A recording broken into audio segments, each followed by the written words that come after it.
menyaksikan debat kedua calon wakil presiden pemilu 2024. Bapak Ibu sekalian, calon wakil presiden akan menjawab pertanyaan yang telah dibuat oleh tim panelis. Ada 11 panelis yang disiapkan oleh KPU dan selama kurang lebih 1 hari kemarin mereka menyiapkan sejumlah pertanyaan.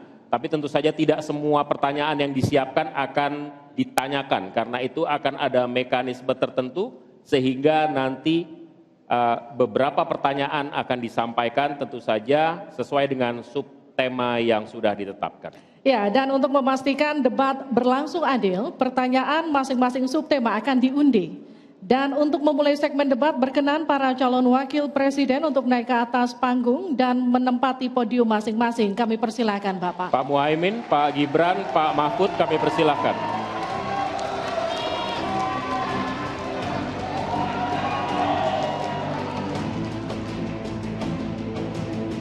Pada segmen pertama penyampaian visi misi dimulai dengan calon wakil presiden nomor urut 2, maka di sesi ini kita mulai dengan calon wakil presiden nomor urut 3. Dan untuk itu kami persilakan panelis Alamsyah Saragi untuk mengambil subtema pertanyaan di dalam fishbowl, kemudian silahkan diperlihatkan ke calon wakil presiden dan juga moderator.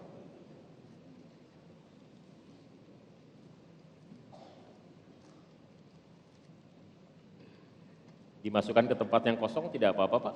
Iya. Tarik saja biar cepat. Yes. Silakan diperlihatkan ke calon wakil. Hanya cukup di tempat Bapak, diangkat saja Bapak. Baik, tolong dihadapkan ke kami Bapak. Ekonomi kerakyatan digital. Ekonomi kerakyatan digital, oke. Kami akan undang kemudian Bapak Aditya Wardono untuk mengambil undian daftar pertanyaan dari fishbowl. Apakah A, B, atau C? Silakan dibuka Pak. Yes. C. Jadi ekonomi kerakyatan digital C. Kita akan buka amplop pertanyaan, Bapak, masih disegel amplopnya. Dan kami ingatkan kepada calon wakil presiden untuk mendengarkan dengan seksama, karena pertanyaan hanya akan dibacakan 1 kali.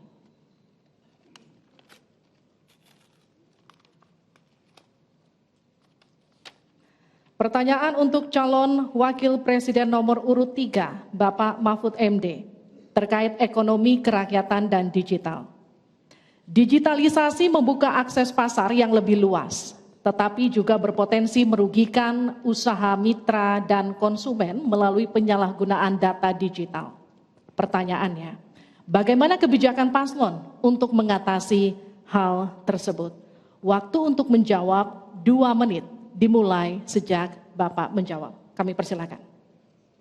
Baik.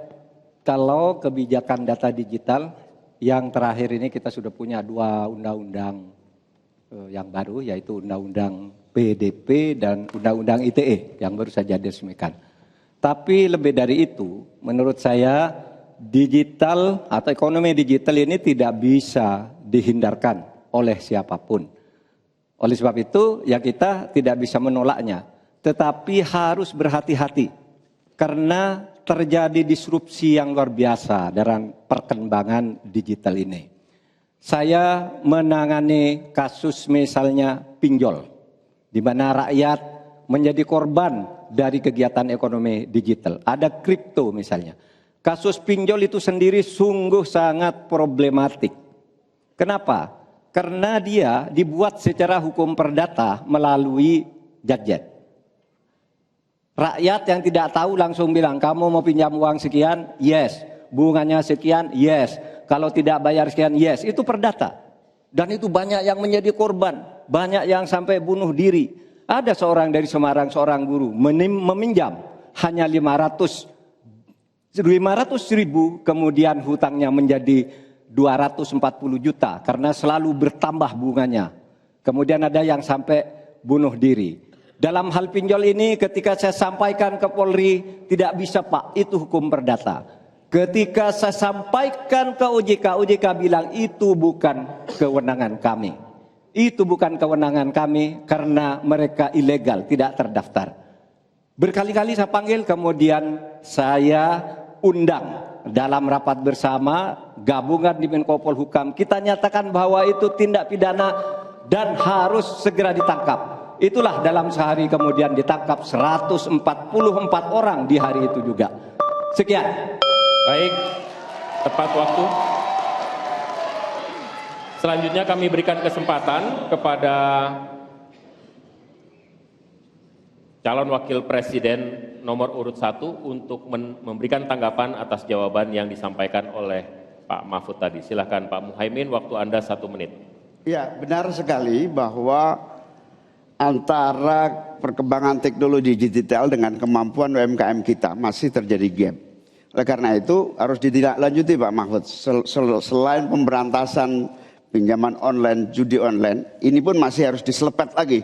Karena tidak komprehensif di dalam menangani ini. Sehingga pinjol masih merajalela, judi online masih merajalela. Yang lebih penting dari itu Pak Mahfud, bahwa sebetulnya kemampuan untuk masuk pada dunia digital membutuhkan bantuan dari pemerintah untuk turun tangan. Menangani apa? Mulai dari literasi digital untuk UMKM. Yang kedua, membantu push pemasaran bagi keberlangsungan UMKM menghadapi persaingan yang sangat ketat. Di sisi yang lain, kita juga membutuhkan kapasitas teknologi kita supaya lebih bisa membantu seperti kecepatan dari internet yang sedang ada di masyarakat kita masih sangat rendah. Baik, harap tenang. Selanjutnya kita akan beralih ke calon wakil presiden nomor urut 2, Bapak Gibran Raka Buming Raka untuk menanggapi. Waktu Bapak untuk menanggapi 1 menit, kita mulai sejak Bapak mulai berbicara. Baik, terima kasih. Mungkin kita juga harus hati-hati selain pinjol dan judi online, kita juga harus hati-hati untuk masalah pencurian data. Untuk itu harus kita kuatkan cyber security dan cyber defense kita.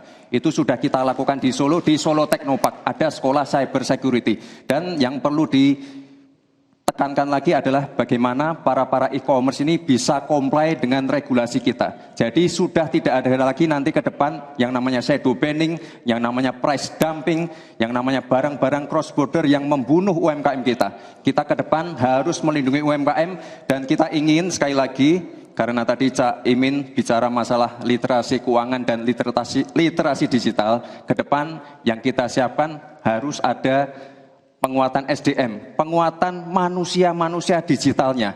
Karena itu kita ingin anak-anak muda untuk ikut andil dalam hilirisasi digital yang akan kita canangkan sebentar lagi. Mohon tenang, mohon tenang. Saya hargai jika kita semua kooperatif. Terima kasih. Saya berikan kesempatan kepada Pak Mahfud kembali untuk memberikan tanggapan atas tanggapan dari jawaban Bapak yang sudah disampaikan oleh Pak Muhaimin dan Pak Gibran. Waktu Anda 1 menit untuk menanggapi, dimulai dari Bapak menyampaikannya. Alhamdulillah, apa yang diusulkan, ditambahkan oleh Cak Imin dan Mas Gibran itu sudah ada di visi misi kami semuanya. Tinggal baca itu. Misalnya kalau bicara infrastruktur agar bisa merata tapi aman, kadang-kala kita bicara infrastruktur itu hanya jembatan, rumah, gedung dan sebagainya. Padahal ada 3 infrastruktur yang harus dibangun.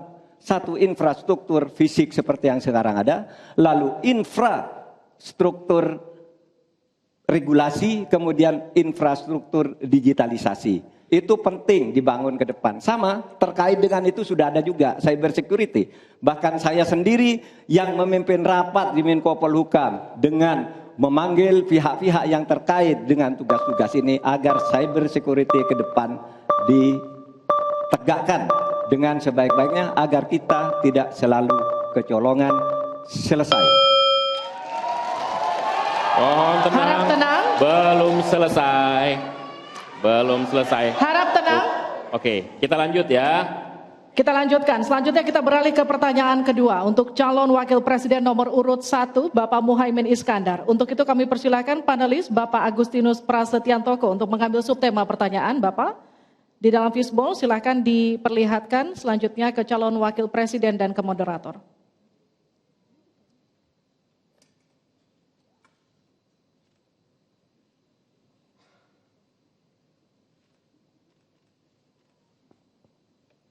investasi. Selanjutnya kami mengundang Bapak Fauzan Ali Rashid untuk mengambil undian huruf A, B, atau C. Kita lihat. Huruf A. Baik, terima kasih Pak.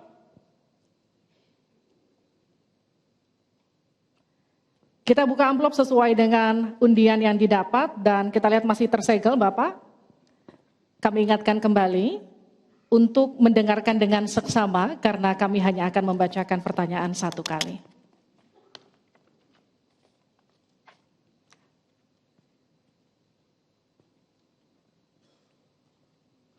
Pertanyaan untuk calon wakil presiden nomor urut 1, Bapak Muhaimin Iskandar dengan subtema investasi. Kontribusi usaha menengah terhadap ekonomi kita sebesar 13%, sementara Thailand mencapai 18% dan Singapura 22%. Pertanyaannya, bagaimana strategi paslon meningkatkan investasi untuk usaha menengah dan mendorong usaha kecil naik kelas? Waktu Bapak untuk menjawab 2 menit dimulai sejak Bapak berbicara. Silakan. Terima kasih.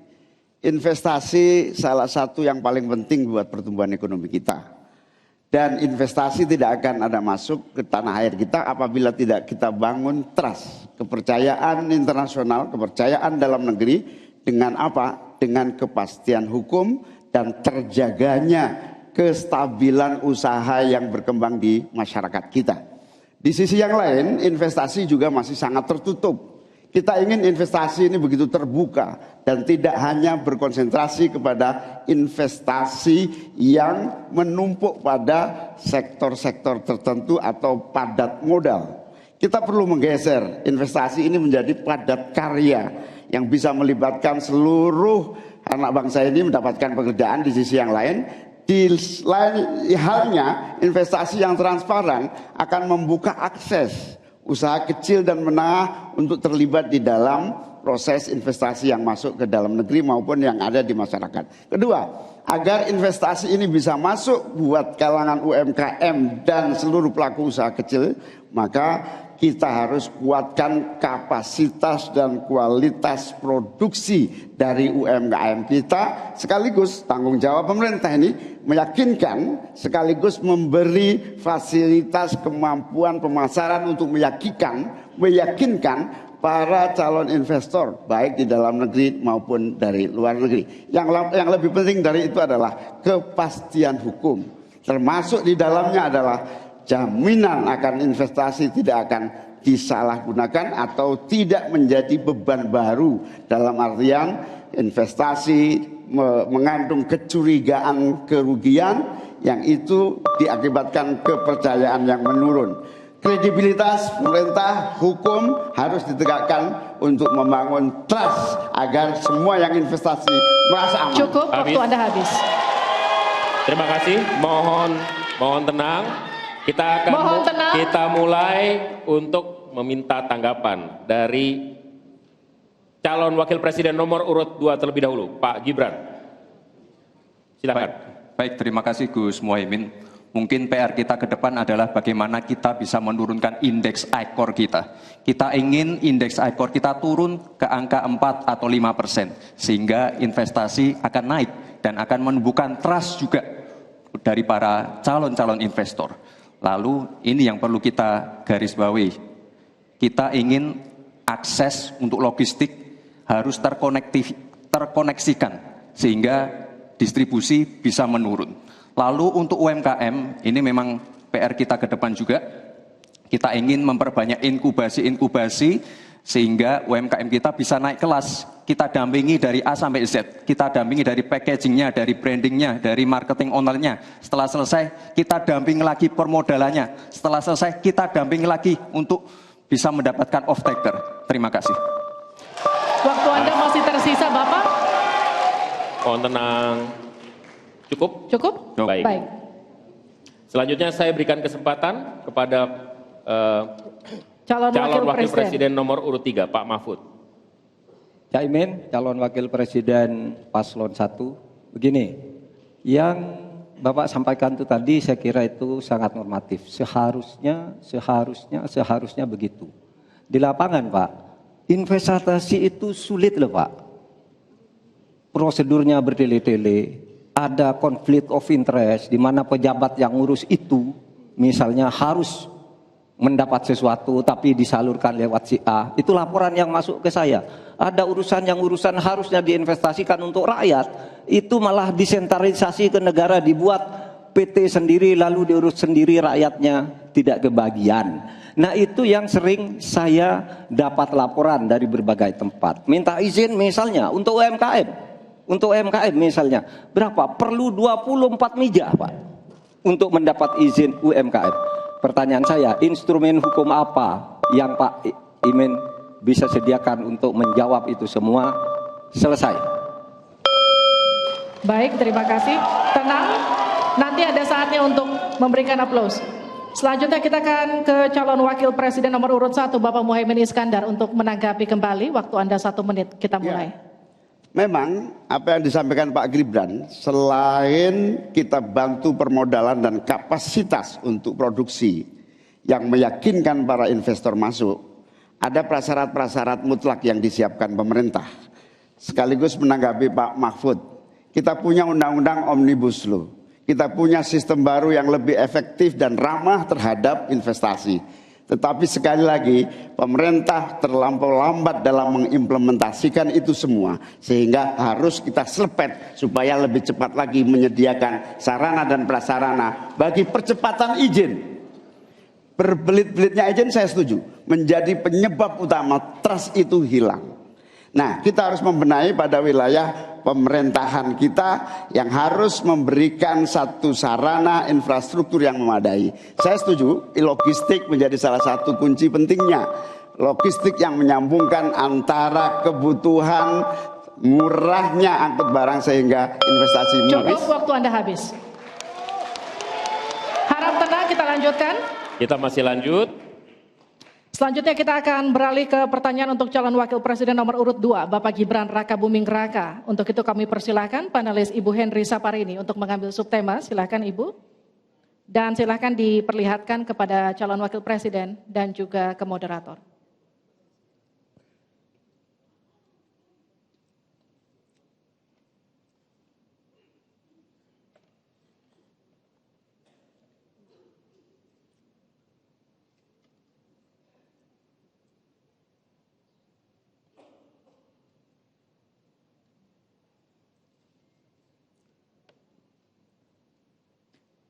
Keuangan, pajak, dan tata kelola APBN APBD. Baik, untuk selanjutnya Pak Hieronymus Rowa, kami mohonkan untuk mengambil undian untuk mengetahui huruf apa yang akan muncul.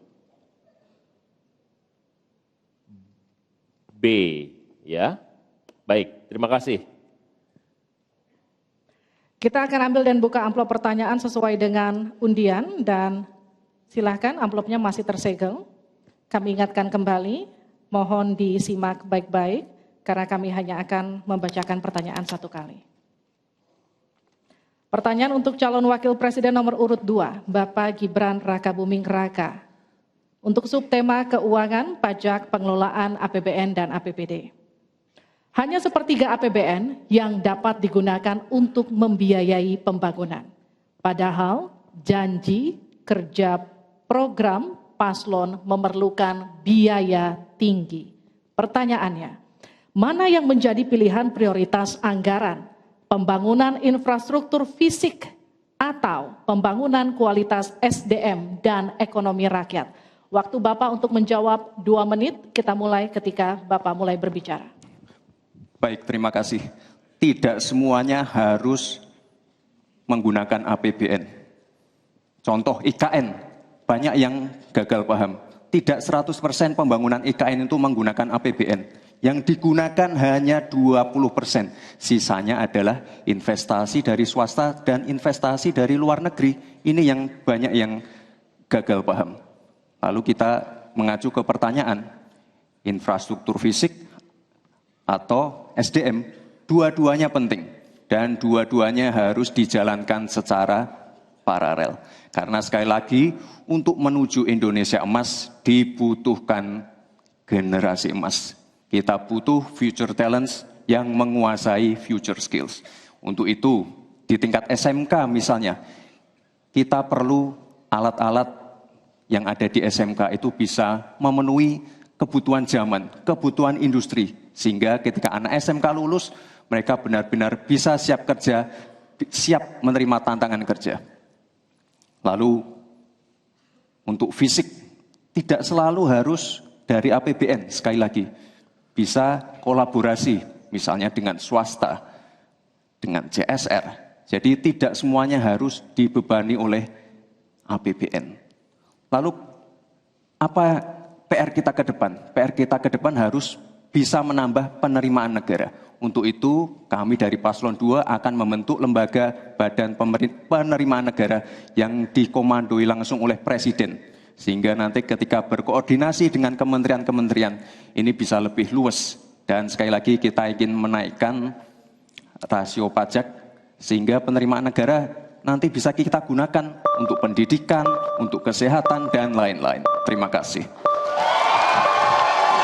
Mohon tenang, masih ada waktu. Terima kasih. Saatnya menanggapi Pak Mahfud. Waktu Anda 1 menit dimulai dari Anda menyampaikannya. Mas Gibran, saya sangat tertarik tentang IKN dan itu bagus. Harus kita laksanakan sebagai warisan dari Pak Jokowi. Tapi tadi saya tergelitik, anggaran untuk IKN itu hanya 20% dari APBN dan sisanya dari investor. Sejauh yang kita baca, sampai sekarang belum ada satupun investor yang masuk ke sana. Coba kalau ada sebutkan. Kalau ada sebutkan misalnya 2 atau 1 gitu, investor mana yang sudah masuk ke sana. Yang saya dengar justru ada ratusan ribu hektar tanah sudah dikuasai oleh pengusaha-pengusaha tertentu sekarang ini. Nah, saya setuju ke depannya itu agar mengundang investor, IKN harus diteruskan tetapi pendanaannya harus sesuai dengan tujuan semula, bahwa itu sebenarnya mengundang investor. Tapi sekarang ini yang sudah jadi itu semuanya dari APBN. Sehingga memang diperlukan langkah-langkah perbaikan agar warisan baik Presiden Jokowi ini bisa kita lanjutkan. Terima kasih, selesai. Baik. Terima kasih. Kita masih lanjut. Mohon tenang. Selanjutnya giliran calon wakil presiden nomor urut 1 Bapak Muhaimin Iskandar untuk memberikan tanggapan. Waktu Anda 1 menit. Kita mulai ketika Anda mulai berbicara. Mohon tenang dulu. Iya. Saya baru tahu kalau boleh di sini juga. Supaya lebih dekat sama panelis. Bisa mulai. Jadi saya setuju bahwa yang paling penting bukan soal infrastruktur dulu atau SDM dulu. Yang paling penting dari ini adalah kemampuan membaca skala prioritas. Seluruh proyek-proyek besar yang ambisius, ini IKN sebagai salah satu contoh saja, itu kalau hanya mengandalkan APBN hampir 500 triliun. Padahal 1% saja dari 400 sekian triliun itu untuk bangun jalan seluruh Kalimantan beres. Membangun seluruh kota-kota di Kalimantan beres. Dan yang paling penting infrastruktur yang untuk SDM 3% aja dari seluruh anggaran IKN itu bisa membangun sekolah dengan baik di seluruh Kalimantan. Itu contoh kemampuan mengambil skala prioritas. Oleh karena itu skala prioritas sangat penting. Mohon tenang. Sekarang kita berikan kesempatan kepada Pak Gibran untuk menanggapi atas tanggapan yang sudah disampaikan. Silakan.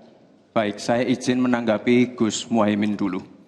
Saya ingat sekali Gus Muhaimin dulu sempat ikut meresmikan dan potong tumpeng di IKN. Ini gimana? Ini nggak konsisten. Dulu dukung, sekarang nggak dukung karena menjadi wakilnya Pak Anies yang mengusung tema perubahan.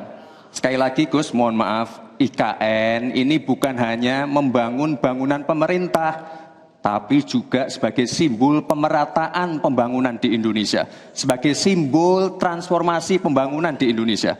Dan untuk menanggapi Prof. Mahfud, Prof, mungkin nanti setelah pulang dari debat bisa di Google, sudah banyak yang masuk. Mayapada, Agung Sedayu. Dan nanti akan tambah lagi mungkin setelah Pilpres, karena mereka akan pasti akan wait and see melihat stabilitas politik di Indonesia. Terima kasih Prof. Baik, silakan berikan apresiasi dan aplaus dulu deh. Biar semangat semua. 1, 2, 3 pendukung-pendukungnya silakan bersemangat memberikan apresiasi.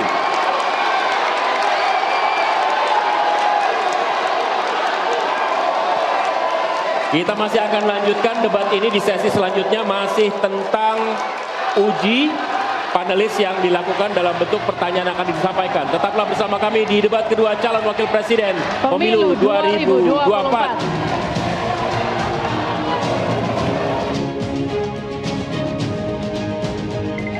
RT, nama saya udah terdaftar belum sebagai pemilih? Cek dulu, dicek dptonline.kpu.go.id. Caranya, masukin NIK kamu. Kalau belum terdaftar, datang ke panitia penyelenggara pemilu, baik di tingkat kelurahan PPS, kecamatan PPK maupun kabupaten atau kota. Bawa KTP dan KK. Buat WNI di luar negeri yang datanya belum terdaftar, lapor ke panitia pemilihan luar negeri PPLN setempat.